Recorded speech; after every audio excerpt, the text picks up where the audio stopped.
പിഞ്ചു കുഞ്ഞുങ്ങൾക്ക് മിഠായി എറിഞ്ഞു കൊടുത്തു എന്ന് പറഞ്ഞുകൊണ്ട് മുരളി സാറിനെ എല്ലാവരും ഒരുപാട് ക്രൂശിക്കുന്നുണ്ട്. പക്ഷേ അദ്ദേഹത്തിന്റെ ശുദ്ധമായ മനസ്സ് എന്താണെന്ന് ആരും ഇതുവരെ മനസ്സിലാക്കാൻ ശ്രമിച്ചിട്ടില്ല.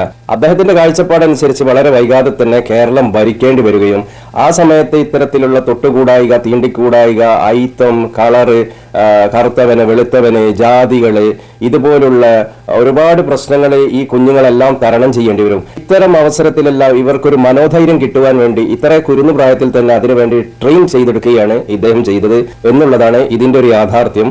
അതുകൊണ്ട് മുരളി സാറിനെ ദയവായി ആരും കുറ്റം പറയേണ്ട.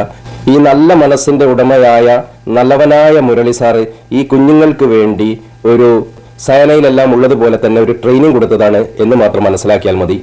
പട്ടികൾക്ക് പോലും മനുഷ്യൻ കയ്യിൽ ആഹാരം കൊടുത്ത് അവർ സ്വയമായ ഭക്ഷണം തേടി തിന്നിരുന്ന ആ അവസ്ഥയിൽ നിന്നും അവരെ മാറ്റിയെടുത്തു. അതുപോലെ ഈ കുഞ്ഞുങ്ങളും അത്തരത്തിൽ ഇങ്ങനെയുള്ള ഒരു അവസരത്തിൽ മാനസികമായിട്ട് തളർന്നു പോകരുത് എന്ന് കരുതിയാണ് ഇദ്ദേഹം മഹത്തായ ഈ ഒരു ആചാരം അവിടെ നടത്തിയത്. ദയവായിട്ട് എല്ലാവരും മനസ്സിലാക്കണമെന്ന് വിനീതമായിട്ട് അഭ്യർത്ഥിക്കുന്നു. ഈ